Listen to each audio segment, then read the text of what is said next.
దేవుని పరిశుద్ధ నామమునకు మహిమ కలుగును గాక. ఆమేన్. ఈ ఉదయకాల శుభములు మీకు తెలియజేయుచున్నది రెవరెండ్ కె శ్యాంబాబు. ఈ దినము కొరకు దేవుని వాక్యము. అందుచేత ప్రార్థన చేయనప్పుడు మీరు అడుగుచున్న వాటి నెలను పొందియున్నామని నమ్ముడి, అప్పుడు అవి మీకు కలుగునని మీతో చెప్పుచున్నాను. మార్కు సువార్త 11వ అధ్యాయము 24వ వచనము. ప్రభునందు ప్రియులారా, క్రైస్తవ విశ్వాస జీవన విధానములో అత్యంత కీలకమైనది దేవుని యందు విశ్వాసముంచడమే. విశ్వాసము లేకుండా దేవునికి ఇష్టులైనట అసాధ్యమని హెబ్రీ పత్రిక 11వ అధ్యాయము 6వ వచనములు తెలియచేస్తున్నారు. దేవుని యొద్దకు వచ్చువాడు ఆయన ఉన్నాడనియు ఆయనను వెదుకు వారికి ఫలము దయచేయను అనియు నమ్మవలెను కదా అంటాడు పౌలు భక్తుడు. నిజమే, విశ్వాసము లేకపోతే అసలు దేవుడే లేడు. దేవుడున్నాడు అని నమ్మామంటే ఆయన యందు మనము నిరీక్షణ, ఎదురు చూపును ఎందు నిమిత్తం కలిగి ఉన్నాము, వాటన్నిటినీ దేవుడు మనకిస్తాడనేటువంటి ఆశ, ఆసక్తి మనలో ఉన్నది. నేటి వాక్యము ద్వారా యేసుక్రీస్తు ప్రభువే తన శిష్యులకు పాఠాన్ని నేర్పుతున్నాడు.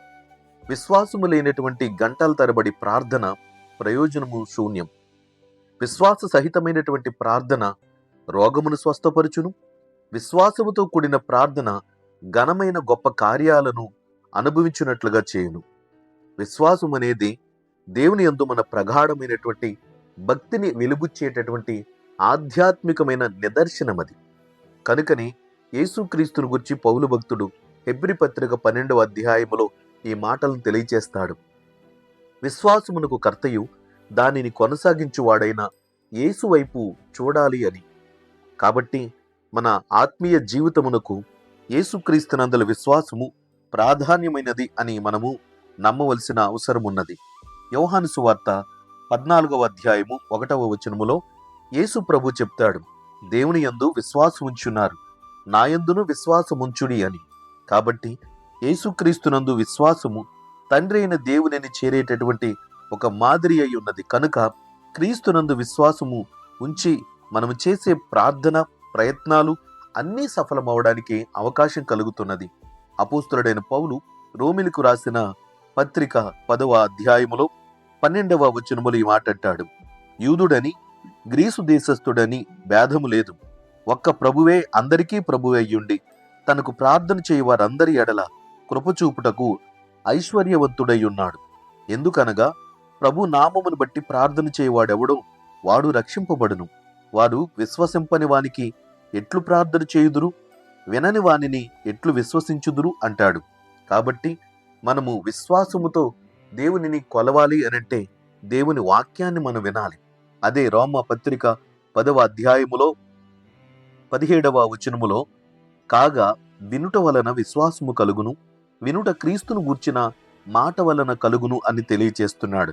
కాబట్టి విశ్వాసము లేనటువంటి భక్తి, విశ్వాసము లేనటువంటి ప్రార్థన, విశ్వాసము లేని ప్రయాసము వృధాయి. కాబట్టి యేసుక్రీస్తునందు మనము కలిగినటువంటి నిరీక్షణ గొప్పది. కనుకని ఈ రోమా పత్రిక 10వ అధ్యాయము 11వ వచనములు ఈ మాటను తెలియచేస్తున్నాడు. ఏమనగా ఆయన యందు విశ్వాసముంచువాడు ఎవడును సిగ్గుపడడని లేఖనము చెప్పుచున్నది. కాబట్టి విశ్వాస సహితమైనటువంటి జీవన విధానమును, భక్తిని, దేవుని సన్నిధిని మనము కొనసాగింపవలసిన వారమైనాం. అప్పుడే దేవుని అద్భుతమైన కార్యాలు, అమోఘమైనటువంటి అనుభవాలను మనం పొందగలం. దేవుడు నీ విశ్వాసమును బలపరిచి మిమ్మల్ని ఆశీర్వదించునుగాక. ఆమేన్. ప్రార్థన. ప్రేమగల తండ్రి, ఘనమైన దేవా, నీకు స్తోత్రాలు. నీ వాక్య ప్రకారముగా మాలో భక్తితో పాటుగా ఆధ్యాత్మికమైన మరనేకమైన విషయాలు పెంపొందింప చేసుకోవాలని సూచన ప్రాయముగా నీ వాక్యం ముందు మాకు తెలియపరుస్తున్నావు ప్రభువా. విశ్వాసము లేనటువంటి భక్తి వ్యర్థమే.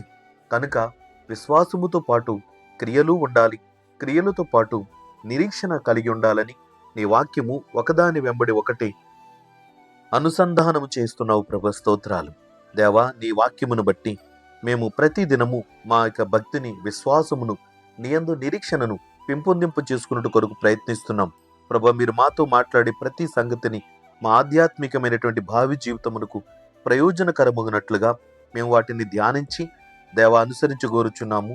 మాకు సహాయము చేయమని ప్రార్థిస్తున్నాం.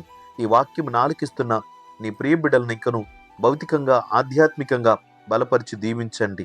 ప్రభా, విశ్వాసముతో కూడిన ప్రార్థన అనుభవంలోనికి ప్రతి వారిని నడిపించమని విజ్ఞాపన చేస్తున్నాం. అది భౌతికమైనటువంటి ఆధారాలు కావు, కానీ విశ్వాసము అనున్నది నిరీక్షించు వాటి యొక్క నిజ స్వరూపమును, అదృశ్యమైనవి ఉన్నవి అనుటకు రుజువునై ఉన్నవి అని నీ వాక్యమే తెలియజేయుచున్నది. కనుక విశ్వాస వీరుల వలె ఆత్మీయమైనటువంటి గొప్ప కార్యాలను మేము నాయన చూడగలిగినట్లు మాకును సహాయం చేయమని, మా విశ్వాసాన్ని పెంపొందించమని మీ శిష్యులు మిమ్మల్ని అడిగినట్లుగా ప్రభా, ఈ వాక్యం ఆలకిస్తున్న ప్రతి వారికి నీ యందు, యేసుక్రీస్తునందు విశ్వాసమును పెంపొందింప చేయమని ప్రార్థిస్తున్నాం. ప్రభువా, నీ సన్నిధిని శ్రమలో, ఆపదలో, ఇబ్బందులలో ఉన్న బిడ్డలందరి కొరకు ప్రార్థిస్తున్నాం. ప్రభువా, వారికి నీ కృపా సహాయమును దయచేయండి. అనారోగ్య రుగ్మతలతో బాధింపబడుతున్న బిడ్డలు అనేకులున్నారు. వారి గుండె, ఊపిరితిత్తులు, అంతర్గతమైనటువంటి అవయవాలన్నీ కూడా డ్యామేజ్ అవ్వకుండానే ముందుగానే మీరు వారిని కాపాడు తండ్రి.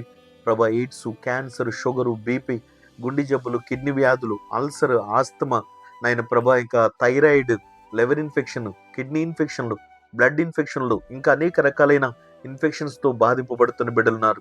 స్వస్థపరచు తండ్రి, నాయన దయ చూపించమని విజ్ఞాపన చేస్తున్నాం. ప్రభు, స్తోత్రాలు చెల్లిస్తున్నాం. ప్రభా, హాస్పిటల్లో ట్రీట్మెంట్ పొందుతున్న రోగులను మీరు ముట్టి స్వస్థపరిచి వారి ప్రాణాలను కాపాడమని ప్రార్థిస్తున్నాం. వైద్యం చేస్తున్న డాక్టర్లకు మీ ఆత్మను, మీ జ్ఞానమును ఇవ్వండి ప్రభువా. వారు నాయన లాభాపేక్షతో కాక యథార్థంగా నీ ముఖము చూచి అనేక మందికి నాయన వైద్య సేవలను అందించినట్లుగా వారికి, వైద్య సిబ్బంది అంతటికి మంచి మనసును, హృదయమును దయచేయమని ప్రార్థిస్తున్నాం. ప్రభా, అనేక మంది అప్పుల బాలై చాలా ఇబ్బందులు ఎదుర్కొంటున్నారు ప్రభువా. వారికి మీ సహాయమును దయచేయండి ప్రభా. రుణములు తీర్చుకునే దారి చూపించమని ప్రార్థిస్తున్నాం. చదువుకుంటున్న బిడ్డలు మంచి జ్ఞానముతో వారి చదువులలో ప్రవీణులై ముందుకు సాగుటకు సహాయం చేయండి. నిరుద్యోగులకు ఉద్యోగ అవకాశాలు కలుగచేయండి. కుటుంబాల్లో సమస్యలతో, విభేదాలతో సమాధానం లేని స్థితులు ఉంటున్నారు. వారికి నీ సమాధానమును నాయన ప్రసాదించండి. మీరే మధ్యవర్తిగా ఉండి ఇరు పక్షాలను ప్రభ సమాధానపరిచి ఐక్యపరచుమని ప్రార్థిస్తున్నాం. ఈ వాక్యమును ఆలకిస్తున్న ప్రియ బిడ్డల జీవితములలో మీ కృపా సహాయమును, సమాధానము ఎల్లవేళలా దయచేయమని యేసుక్రీస్తు వారి పరిశుద్ధ నామమున ప్రార్థించి అడిగి వేడుకొనుచున్నాము పరమ తండ్రి. ఆమేన్. తండ్రి, కుమారుడు, పరిశుద్ధాత్మయను త్రియేక దేవుని దీవెన ఇప్పుడు ఎల్లప్పుడూ మీకందరికీ తోడయుండునుగాక. ఆమేన్.